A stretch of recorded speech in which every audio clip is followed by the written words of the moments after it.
চাল কুমড়ার নাম কেন দেওয়া হয়েছে সেটা আমি জানি না, কিন্তু চাল কুমড়া বলে চালে ধরে। তো আমার তো ছাদে ধরেছে, মানে ছাদের উপর হয়েছে এই চাল কুমড়া গাছ, তো তাই আমি ছাদ কুমড়া নামটা দিয়েছি। তো হ্যালো বন্ধুরা, আসসালামু আলাইকুম, সবাই কেমন আছেন?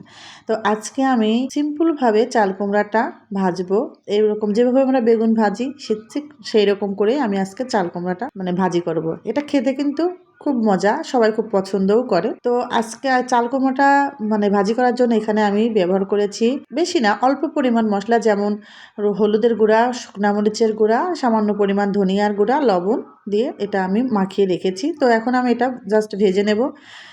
কড়াইতে একটু বেশি পরিমাণ তেল দিয়েছি, তেল দিয়ে এখন একে একে এর মধ্যে আমি সমস্ত চাল কুমড়াগুলো দিয়ে দেবো। তো আমার সবগুলা চাল কুমড়ায় দেওয়া হয়ে গিয়েছে। এখন আমি বেশ কিছুক্ষণ ঢাকনা দিয়ে ঢেকে রেখে দেবো, কারণ ঢাকনা দিয়ে ঢেকে রাখলে তাড়াতাড়ি সিদ্ধ হবে, ভাজিটা অল্প টাইমে হয়ে যাবে। আমি তো এইভাবেই ভাজি করি, আমি যখন বেগুনের চাকও করি তাও আমি কিছু সময় আমি ঢাকনা দিয়ে ঢেকে রেখে দিই। কে কীরকমভাবে রান্না করে সেটা আমি বলতে পারবো না, কিন্তু আমি এভাবেই রান্না করি। এক একজনের রান্নার স্টাইল এক এক রকম, সবাই তো আর একই নিয়ম ফলো করবে না। তো আমার এরকম সুবিধা হয় তাই আমি এরকম ভাজি করি। তো চাল কুমড়াগুলো আমি এখন সুন্দর করে এপিট ওপিট করে ভেজে নেব। আর আরেকটা কথা, আপনারা কিন্তু ভাই কেউ আমার কড়াইটা দেখে বলবেন না, ওমা এ কী কড়াই, এর কি কড়াই নেই? আমি কিন্তু মাঝে মাঝে এই কড়াইটা ব্যবহার করি, কারণ আমার এই কড়াইটা খুব তেলতেলা, ব্যবহার করতে আমার খুব ভাল লাগে, আমার খুব সুবিধা হয়। আমার ছোটো ভাই আমার এর জন্য কথা শোনায় যে, তোর কি আর কোনো কড়াই নেই? আছে ভাই, আমার কড়াই আছে, কিন্তু আমার এটা ব্যবহার করতে আমার ভালো লাগে। তো এখন আমি একে একে চাল কুমড়াগুলো মানে ভেজে তুলে নিয়ে আপনাদের সাথে শেয়ার করছি।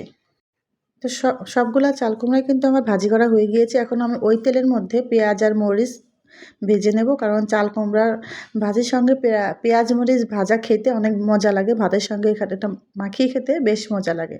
তো এটার ফাইনাল লুকটা আমি আপনাদের সাথে শেয়ার করছি।